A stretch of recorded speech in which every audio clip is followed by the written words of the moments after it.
अब बेसिकली उनके लिए कि अगर सोशियोलॉजी डिसाइड कर लिया है तो फिर क्या करना है।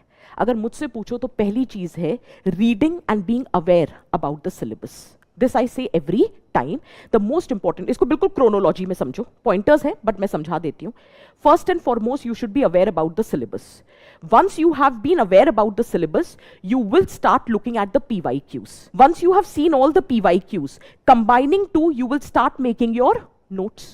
The note making has to be done from authentic source. वो ऑथेंटिक सोर्स आपकी स्टैंडर्ड बुक्स हो सकती हैं, आपके टॉपर्स के नोट्स भी हो सकते हैं, बुक्स इन द मार्केट हो सकता है, क्लास नोट्स हो सकते हैं, या किसी कोचिंग का मटेरियल भी हो सकता है। ठीक है, क्योंकि इतना तो मैं मानती हूं कि कोई भी कोचिंग हो XYZ, मटेरियल तो वो ऑथेंटिक ही बना रहे होंगे। They would not put their prestige at risk. तो कोई भी स्टैंडर्ड सोर्स के साथ you have to prepare that material, but all of this has to be done in a time bound manner.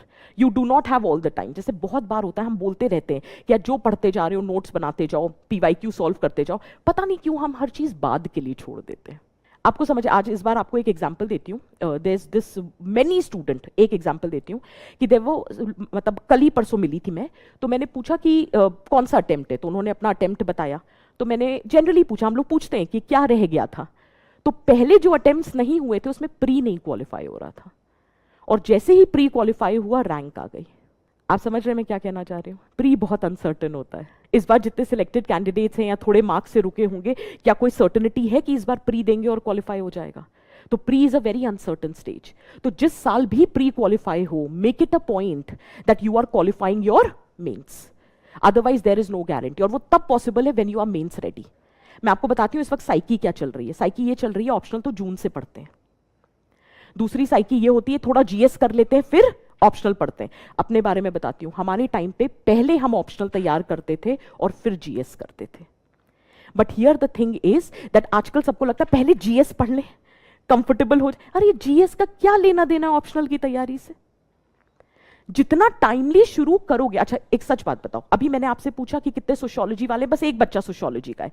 आप में से किसी को नहीं पता सोशियोलॉजी में क्या है, तो थोड़ा समय तो खुद को भी दोगे। कम से कम 6-7 महीने तो लगेंगे ना to get into the hang of what is this optional all about.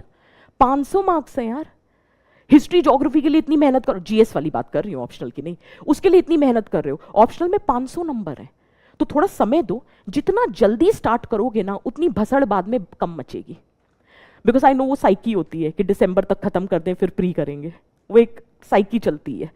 तो जितनी जल्दी स्टार्ट करोगे उतना जल्दी अपना ऑप्शनल खत्म करोगे। So that is one important point. ठीक है।